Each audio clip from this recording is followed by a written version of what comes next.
is the White House about to cave on a stimulus plan? We might actually see stimulus checks after all.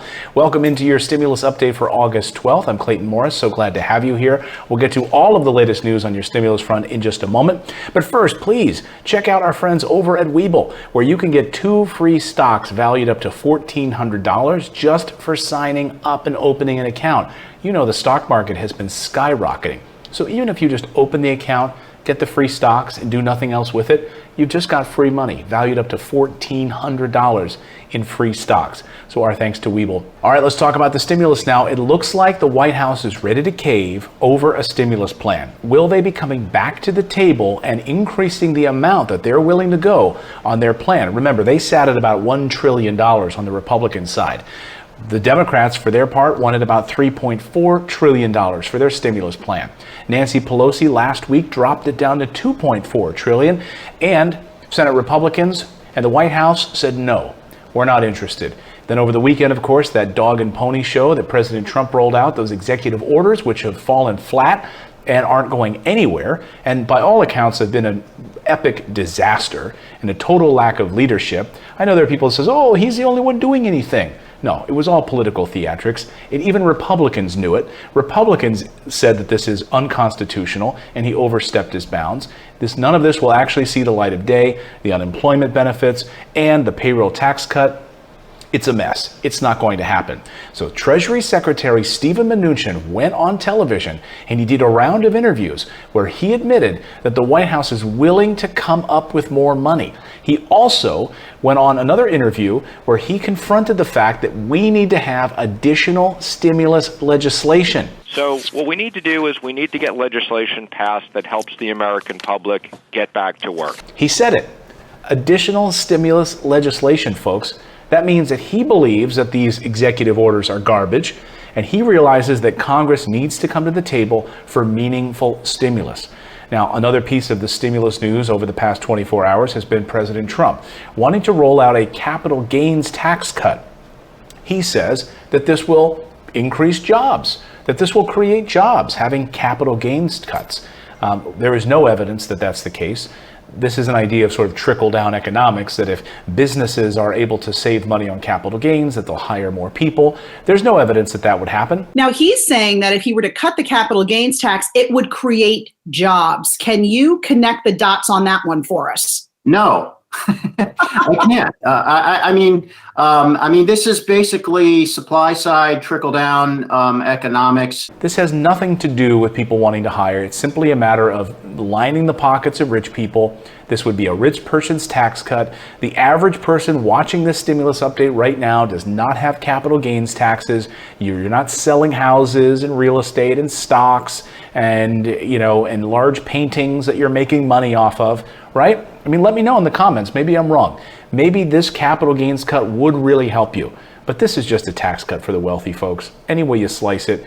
And economists say this would do nothing to help the average American. Now, the president is exploring a way to do this unilaterally on his own, that he would do tax cuts, a capital gains tax cut with executive order. All of these things he's done by executive order. There's been no compromise with Democrats. They've all been unilateral, with the president taking out his pen and doing his executive orders.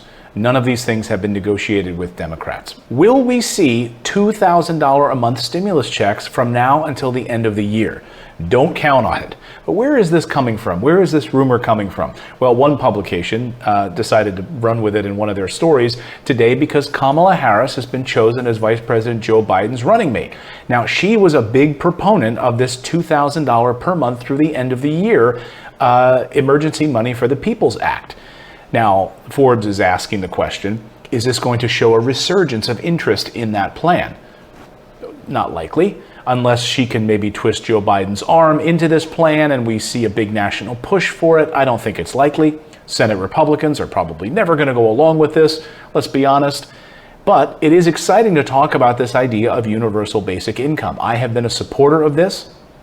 I have been a supporter of some sort of steady income for the American worker through the end of the pandemic or through the end of the year.